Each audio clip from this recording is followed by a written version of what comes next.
Hi there, I'm Dr. Mora. Welcome to a new episode, a new week, and a new month with the Coaching Hive. If you are new, welcome. And if you have been listening since the beginning or somewhere in between, thank you, my friend. It is always a pleasure to have you here with me. The Coaching Hive podcast is entering an exciting time. This is our 6th month in existence, and it feels like a lovely and big milestone. Back in January, when I sat down to talk with my husband about starting a podcast, we were excited and not a little unsure about where it would take us. I'll be honest, I had listened to a handful of podcasts before I even started. We had no idea what this would bring, but stayed committed to the podcast, and sharing the Coaching Hive message each week really anchored us and our mission for helping everyone to have access to health coaches. And we guided you, hopefully, health coaches. We are being more intentional in celebrating each win and success. So I hope that you will sit back and join me in celebration. We now have a steady following, and I appreciate you.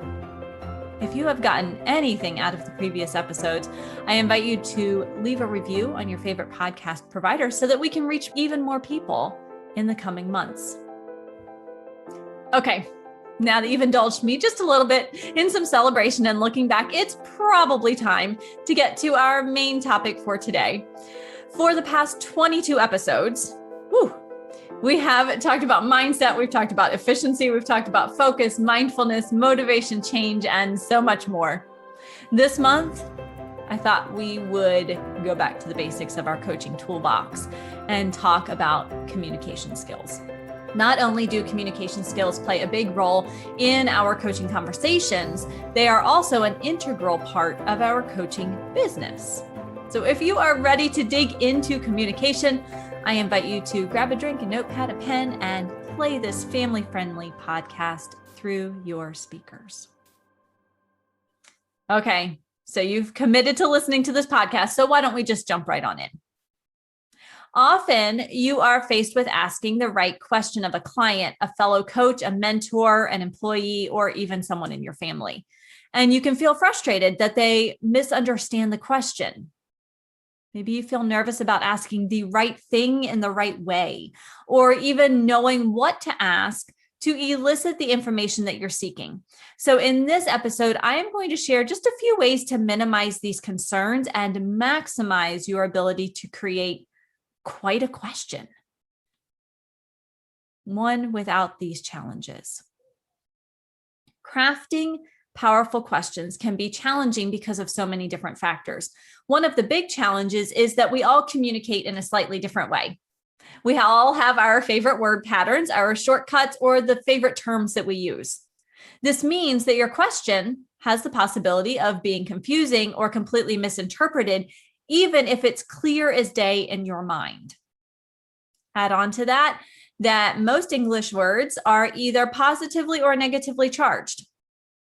One study by Garcia, Garas, and Schweitzer notes that while we tend to use more positive words, which is great, negative words have more informational value to them. So as coaches, when we're using our positive language, we may actually have to use more words to explain our point or to craft our questions intentionally. Another challenge in crafting a quality question is that your experience with the language matters. If, for instance, you are asking a question in English and English is your second language, then you may craft a question or interpret a question differently from someone for whom English is their first language. And if you have ever sat through an English grammar class, you know that the English language is highly nuanced and complex. There's nothing simple about it. When we add in familiarity as a component of question creation, it is even more nuanced and complex in nature. As you're listening, you can probably even think about a question that you asked that elicited the listener's head tilt of confusion. You know what I'm talking about, when your dog is confused and they kind of tilt their head and they kind of look at you like, huh? That head tilt of confusion. I know I can think of questions I've asked that have elicited that exact response, or questions that I've heard and I've kind of been, what do you mean? Maybe you didn't get the actual head tilt, but perhaps you had to repeat your question multiple times or rephrase it. This can be frustrating for you and the recipient of the question. In fact, we get so used to repeating our question that we begin to think it's normal to need to do this, but it doesn't have to be. Despite these kinds of challenges, you can craft a question that garners the results you are hoping to see. And you can ask it just one time. How do I know? Well, think back to a conversation where you realized you felt the communication was extremely clear. If you can remember a question like that, a conversation like that, it's highly probable that the question asker was creating and asking quality questions. They only asked them once. Felt like that conversation just kept moving forward and flowing. What would happen to your efficiency and your efficacy if you could craft questions that only required you to ask them one time? Well, probably you and your client or conversation partner would be more satisfied. You want to craft what I like to call quite a question. You know that question you hear and you say, well, that's quite a question. It means that the person has to think. It's meaningful, it's interesting, and it will help you both to dig into what is needed to move the conversation forward. Crafting quite a question within the coaching conversation will help you to be more effective and more efficient with the time that you and your client have together. So the first step to crafting quite a question is to stop and be quiet for a moment. It seems counterintuitive, right? We want to ask a question and I just said, stop and be quiet. But think about the times when you have been your clearest in your communications. You probably stopped and thought before you spoke. In fact, our parents and teachers have been encouraging us since grade school to stop and think before speaking. What happens is it gives your brain time to catch up. You can form an appropriate and meaningful response. And as you are silently contemplating how to phrase your questions, the next step is taking place. Step 2 is to figure out what is the purpose of the question. Do you want to gain facts? Do you want to create a timeline of events? Do you want to explore feelings, needs, or requests? When you know what the purpose of the question is, you are better able to choose the words that will lead to quite a question. For example, if you're exploring a client's feeling about their plan for the week, you might ask a scaling question. On a scale from 1 to 10, how confident are you about completing your plan this week? Or you could branch out and ask, when you look at the plan in front of you, how do you feel today knowing what's ahead? Maybe you keep it simpler and ask, with your completed plan in front of you, what's your favorite part of the plan? Each of these questions explores something different, but it encourages the client to think about the plan that they've created. And then based on their response, you can gauge if adjustments need to be made. If you were simply asking, is there anything else you want to talk about with your plan? The client's probably going to say no. It's a closed question. It's not quite a question. Doesn't really make the client think, doesn't encourage them to stop and think. Okay, step 1, be quiet. Sit in the silence for a moment. Step 2, think about the purpose. Step 3, craft a question that is direct. You don't want the client to have to wade through any double meanings. Try to figure out what you're really asking or get lost in a compound question that requires more than one answer. Be simple, be direct. For example, if you're meeting with a longtime client, you might want to ask them where they see the coaching partnership going in the next 3 months. And so you could simply ask, in the next 3 months of our coaching agreement, what do you want to achieve for your health? That is a much simpler question than saying, Okay, so we have about 3 months remaining in our coaching agreement, and I've been thinking about what we might want to do, and I bet you have as well. I'm wondering if we could talk about that today. Your client may have gotten lost in that. The intention is good, and the question is embedded within there, but it is not easy to find. One of the benefits of being direct is that the client doesn't have to guess what you are asking. You can make changes quickly if the question isn't working or resonating the way you anticipated. You know exactly where to focus that recraft of the question because you were direct. Okay, step 4. Keep the language positively focused.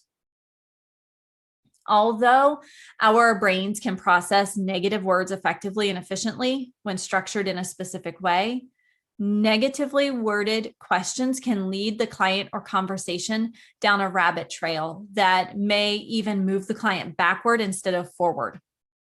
So if we want to encourage, and I would certainly encourage you to do this, if we want to encourage forward momentum with our clients, we want to shape our questions in a way that reminds you of a slide. So think about a slide on a playground. The slant of the slide naturally pulls you forward. It pulls you forward in that forward direction. It takes a lot more effort to go up the slide than to go down the slide. Our questions should naturally and easily guide that client forward. Positive questions have that momentum to them. For example, if you are exploring a client's perceived failure on their weekly goal, instead of asking why it didn't work, you could instead ask what changes would make you more successful if you try this goal again. So we're going down the slide. So we want that. We want the momentum to keep going and to gain speed, just like you do down a slide. And if you haven't been down a slide in a while, might be time to go have some fun. Okay, so far we have 4 steps. These are happening fairly simultaneously inside your head until you say it out loud, right? Step 1 is holding space in the silence for you to think. Step 2, step 3, step 4 are all happening in that silence. In step 5, the question finally sees the light of day. In step 5, you want to make sure as you're asking that you are making eye contact and that your tone of voice matches the question that you're asking. You might have crafted an Emmy award-winning question, but if you fail to look at your client or use the right inflection or tone of voice, the question may be a box office flop. It's similar to putting the emphasis on the wrong syllable, right? We want to make sure that we are focusing on the right things. We want to make sure that we have that inflection, that tone of voice, that body language leaning slightly forward, being open with our clients, making the eye contact, smiling, going at a moderate pace and tone. All of these are signs that you are engaged, that you're confident in the conversation, and that you want to know what the client has to say. Because what happens is now you have invited the client to feel the same way, that they're engaged and they're welcome in the conversation. They're part of this. And that helps them to be open in their response to your question because they know you're going to be open in receiving their response. So 5 steps. 5 steps. Although there are many ways to go about crafting quite a questions, these 5 steps will help you to refine your personal approach and technique.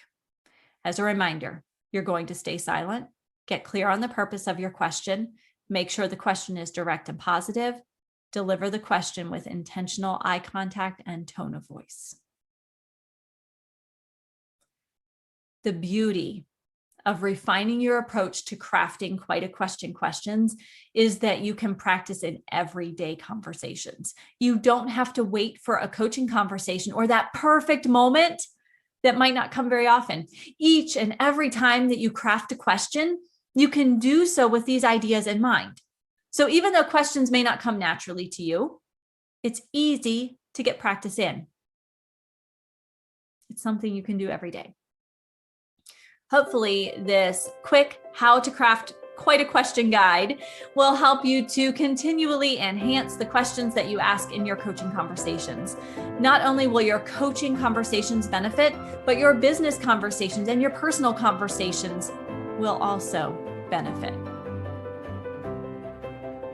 It is always a pleasure to hear how you're taking this kind of information, how you take what you learn in these podcasts, and how you're using it. I would love to know how this information influences your coaching business, your process, your conversations, and how you found it helpful to move forward. I'd love to see your thoughts in the reviews on Apple Podcasts. I'd love to see you reaching out to me on social media, Facebook, Instagram. Send me a DM. I'd love to hear from you. And I hope that you have a week full of quite a question questions. And as always, thank you so much for listening, and I'll see you back here next week for another episode of the Coaching Hive podcast. Have a wonderful week.